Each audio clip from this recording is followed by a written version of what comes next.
कोई मेरा बेटा बिकवा दो। दबंगों ने मार मार के घर से बाहर निकाला। तो मैं अपने बेटे को बेचना चाह रहा हूँ। कम से कम 6 लाख या 7 लाख में बेचना चाहता हूँ। कम से कम अपनी बेटियों का पेट पालना तो कर दूंगा। अलीगढ़ की सड़क पर एक शख्स बैठा था।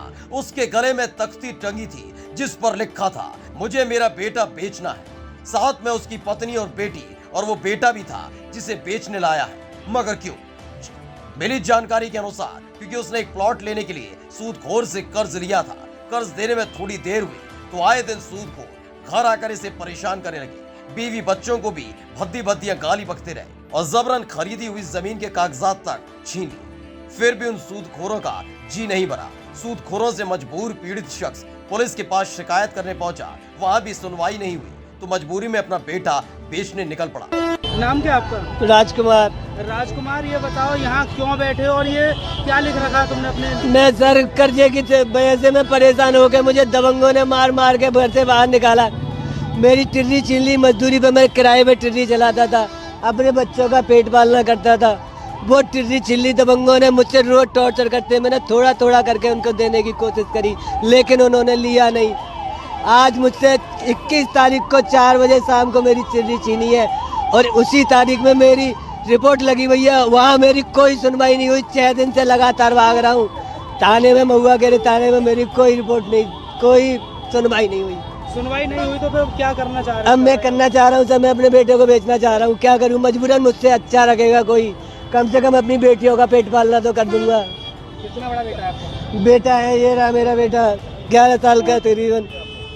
कहाँ है आप? कहाँ बैठे हैं आप अभी? मैं इस समय कंपनी बाग चौराहे पर बैठा हूँ, बस स्टैंड के चौराहे पर। अच्छा, गले में आपने कुछ लटका रखा है क्या? मैं बेटे का लटका रखा है। कोई मेरा बेटा बिकवा दो।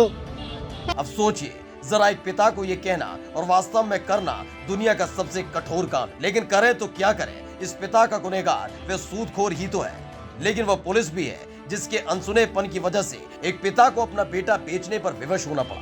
योगी सरकार को मानो बदनाम करने की कसम खाई हो।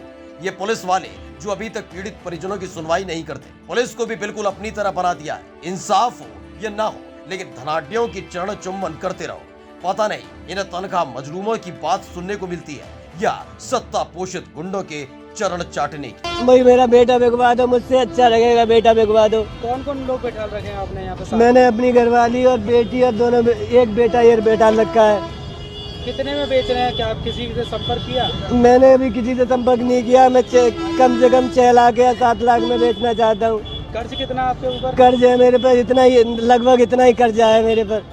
तो आपका खुद का मकान है? नहीं, खुद का मकान लिया, प्लॉट लिया था, वो भी दबंगों ने उस पर लोन करवा दी। कौन दबंग है? कौन है? उनके नाम बताओ। सर उनका उसका नाम है, क्या नाम है वो,